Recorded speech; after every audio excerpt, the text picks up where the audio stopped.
কলমি শাক। এই গরমে আপনার পাখিকে কলমি শাক দিন। পাখির শরীরে পানির ঘাটতি, ক্লান্তি, হিট স্ট্রোক থেকে বাঁচাতে কলমি শাক বিশেষ ভূমিকা রাখতে সক্ষম। প্রথমত, কলমি শাকের ৮০% অংশ জলীয়। গরমে যখন পাখির শরীর থেকে অতিরিক্ত পানি বেরিয়ে যায়, তখন কলমিলতা তার শরীরের পানির ভারসাম্য বজায় রাখতে দারুণভাবে কাজ করে। দ্বিতীয়ত, হজমে সহায়ক ও কোষ্ঠকাঠিন্য প্রতিরোধকারী। কলমি শাকে প্রাকৃতিক ফাইবার পাখির হজম শক্তি বাড়ায়। এই গরমে পাখির পেটে সমস্যা হওয়া স্বাভাবিক, খুবই সাধারণ।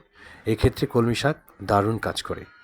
তৃতীয়ত, কলমি শাকের ভিটামিন সি, এ এবং অ্যান্টিঅক্সিডেন্ট উপাদান পাখির রোগ প্রতিরোধ ক্ষমতা বাড়ায়। গরমে যে কোনো ভাইরাস বা সংক্রমণ থেকে বাঁচাতে শক্তিশালী ইমিউন সিস্টেম অপরিহার্য, আর কলমি সেই কাজটি নীরবে পালন করে। চতুর্থ, চোখ ও হাড়ের জন্য দারুণ পুষ্টি রয়েছে এই কলমি শাক।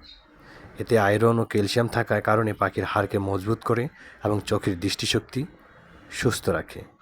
মন ভালো রাখার প্রাকৃতিক টনিক সবুজে সতেজ এই কলমি শাক। তাজা কলমি শাক ভালোভাবে ধুয়ে নেবেন, যেন কোনো ময়লা বা রাসায়নিক না থাকে। ছোট ছোট করে কেটে দিতে পারেন অথবা গোটা পাতায় খেতে দিতে পারেন। পরিমাণের দিক খেয়াল রাখুন, অতিরিক্ত দিলে পেটের সমস্যা হতে পারে। সপ্তাহে 2-3 দিন পরিমাণ মতো দিলে যথেষ্ট। বাজার থেকে কেনা শাক কীটনাশক থাকতে পারে, তাই ভালোভাবে ধুয়ে পরিষ্কার করে তারপর খাওয়ান। কখনো পচা বা পুরানো শাক দিবেন না। স্বাস্থ্যকর পাখি মানে একজন সুখী পাখাল।